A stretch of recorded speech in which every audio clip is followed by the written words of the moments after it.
C'est une véritable guerre silencieuse qui se déroule actuellement sur le monde parallèle de la finance, puisqu'en effet le plus grand fonds d'investissement au monde, il s'agit de Bridgewater, attaque directement le marché européen et donc sa monnaie, l'euro. Alors est-ce que de ce fait-là, le monde des obligations est terminé ou est-ce qu'on est plutôt à l'aube de l'opportunité d'une vie? Je vous raconte tout dans cette histoire assez incroyable où les requins du monde de la finance s'affrontent dans un combat où tous les coups sont permis.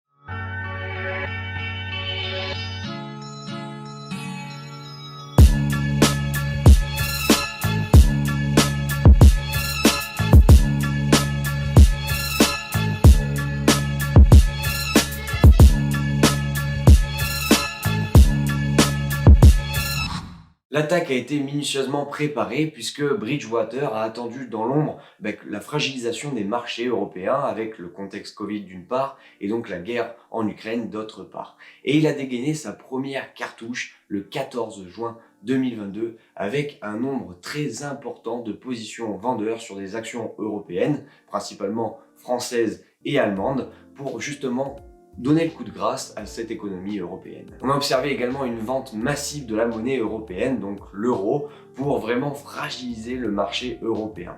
Cette force de frappe n'est pas passée inaperçue puisque la presse spécialisée en a même fait leur une. Le pari a été partiellement gagnant puisque la monnaie européenne a souffert en plongeant de plus de 11% par rapport au dollar et les actions en moyenne ont perdu 13% de leur valeur sur la même période. Nous avons fort à parier que Bridgewater a réalisé de très belles plus-values, mais l'économie européenne ne s'est malheureusement pas pour lui effondrée et a même repris pas mal de couleurs depuis. Mais alors, quel est le lien entre le marché des obligations et cette histoire assez incroyable de Bridgewater? Un premier élément de réponse nous vient principalement du fondateur de Bridgewater, il s'agit de Ray Dalio. En effet, Ray Dalio décrète depuis plusieurs années que cash is trash. I've been quoted, cash is trash. Cash, which most investors think is the safest investment, is, I think, the worst investment because it loses buying power. Traduction littéraire, le cash ne vaudrait plus rien. Traduction technique, ne détenez pas de cash ni d'obligations dans votre portefeuille d'investissement si vous voulez un jour devenir riche. Quel est le lien donc entre une obligation et du cash? Eh bien, il faut pour ça prendre la définition d'une obligation. Une obligation est donc une partie d'un emprunt émis soit par un État, soit par une collectivité locale ou même une entreprise. Cette fraction d'emprunt, c'est un petit peu comme si vous concoctez un emprunt auprès de votre banque pour par exemple un investissement immobilier, sauf que là, la banque, c'est vous. Souscrire à une obligation reviendrait donc à percevoir un revenu régulier, donc qui est fonction du taux d'intérêt, soit fixe, soit variable, on le verra plus tard, mais dans tous les cas sur une durée de détention connue dès le départ. À la fin de l'échéance, donc à la fin de la durée de détention, vous recevrez de nouveau votre mise de départ, sauf en cas de faillite de l'émetteur, et il faut bien le garder à l'esprit. Concrètement, si on prend le tableau suivant, admettons si je prête 1000 € à l'État français sur une période de 5 ans, avec des intérêts annuels à 5%, et bien vous voyez que je peux avoir une plus-value théorique de 250 € à l'issue des 5 ans, et donc à l'issue de cette même période, je devrais retrouver mon prêt initial de 1000 €, sauf si l'État français fait faillite. Et là, vous le savez, il y a très peu d'États qui font faillite. Ça a déjà été vu, c'est possible, mais c'est très très rare. Donc on considère que les obligations sont vraiment des rendements quand même assez sûrs. Si j'ai une durée de détention qui est connue dès le départ, qui est par exemple 5 ans dans mon exemple là, je peux tout à fait vendre mon coupon, c'est ce qu'on appelle un coupon, avant cette durée de détention de 5 ans maximum.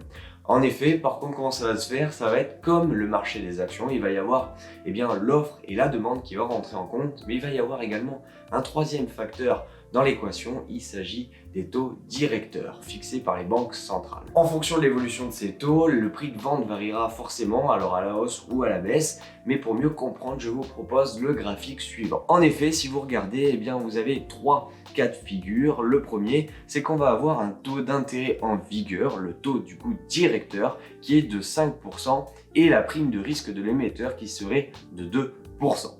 On aurait donc un rendement annuel de votre obligation fixé à 7% avec un prix d'achat initial de 1000 $. Oui, voilà, donc ça c'est pour une situation stable. Maintenant, si on rentre dans le deuxième cas de figure, si le taux d'intérêt en vigueur augmente cette fois à 7%, eh bien les acheteurs peuvent donc obtenir environ 9% de rendement sur les nouvelles obligations à prime de risque équivalente. Donc 2%, je vous le rappelle. Ils ne seront donc pas désireux de vous acheter votre obligation passée, puisque l'offre augmente et mécaniquement le prix d'achat de votre obligation diminue. Elle est désormais à 816 $ au lieu des 1000 $ initialement. Troisième cas de figure maintenant, le taux d'intérêt en vigueur tombe cette fois à 3%.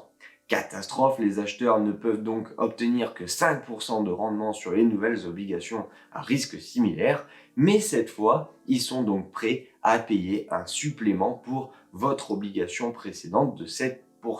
La demande augmente donc et mécaniquement, le prix d'achat de votre obligation augmente également. Elle passe maintenant à 1250 $. Vous n'avez donc plus une moins-value, mais bel et bien une plus-value sur votre coupon. Félicitations. Depuis la crise des subprimes en 2008, le marché obligataire est peu attractif car les obligations s'échangent à des prix extrêmement élevés avec des taux qui n'ont bien sûr pas cessé de chuter depuis les années 2010 et vous le voyez tout à fait sur ce schéma.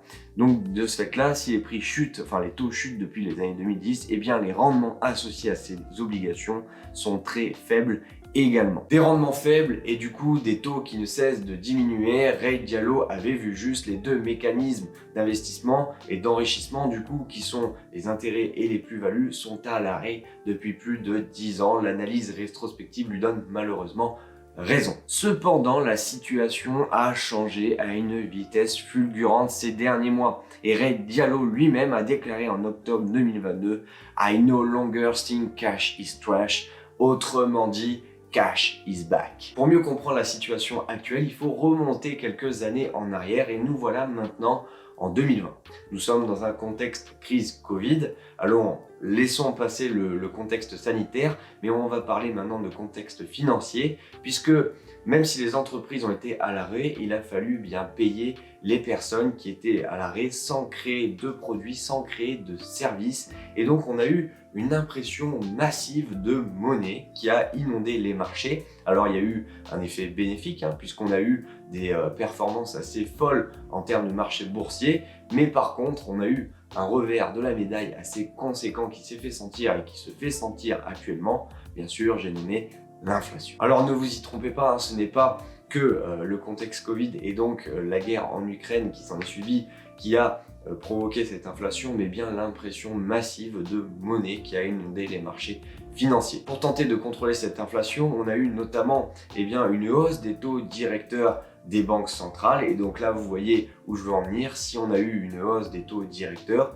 on a eu une réplique ou on va avoir une réplique sur le marché des obligations. En effet, l'impact sur les obligations a été immédiat. La hausse des taux a fait effondrer le prix des obligations, entraînant le marché obligataire dans un crash sans précédent de 25%. Pour un investissement soi-disant défensif, alors je vous le rappelle, le marché des obligations normalement a un rendement assez stable qui doit normalement ne pas évoluer dans le cours du temps, et bien là on voit qu'on a une volatilité quand même qui est très impactante et donc qui commence à faire un petit peu peur. Malgré tout, je vous l'ai dit, on a de ce fait-là une hausse des taux directeurs, on a maintenant un marché des obligations qui a fortement diminué et donc on a une grande opportunité d'investir sur des coupons qui sont faibles en termes de prix et qui ont un potentiel de rendement beaucoup plus élevé que précédemment. Alors attention, je nuance toutefois mes propos puisqu'il y a un problème, la hausse des taux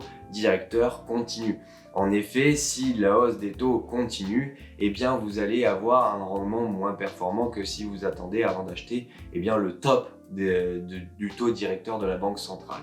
Alors c'est pourquoi je vous propose à chaque fois dans toutes mes vidéos de profiter d'une technique d'investissement qui est la méthode DCA pour Dollar Cost Average. En effet, au lieu de tout investir à un moment donné, investissez une même somme régulièrement, par exemple tous les mois, pour lisser votre point d'entrée. Deux possibilités, soit la hausse des taux directeurs continue forcément à la hausse comme je vous le dis, et donc vous allez avoir des rendements qui seront croissants en fonction du temps. Par contre, si les taux directeurs diminuent, et bien là, ça va être l'effet inverse. Vous aurez été bien content d'avoir investi plus tôt, vous n'aurez pas raté cette opportunité. D'ailleurs, du coup, ce coupon vaudra plus dans le temps et vous acheterez aussi progressivement les coupons qui ont un moins bon rendement et vous lisserez ainsi dans le temps votre investissement. Donc ça, c'est une très bonne méthode, qu'elle soit dans le marché des obligations ou bien le marché des actions, et elle a fait ses preuves. Alors par contre, les résultats passés ne préjugent pas des résultats futurs, mais c'est ce qu'on observe quand même comme tendance ces dernières années. D'ailleurs, sachez que les États sont toujours fortement endettés. Je vous invite à regarder sur Internet, la dette de la France est considérable.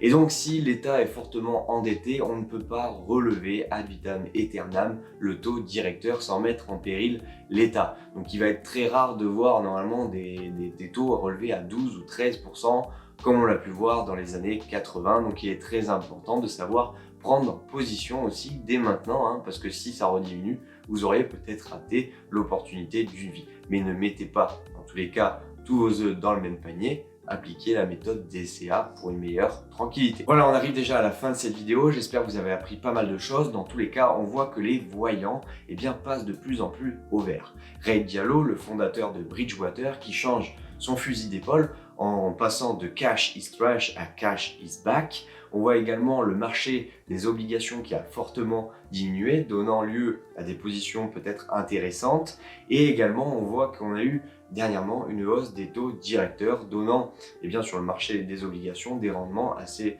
conséquents.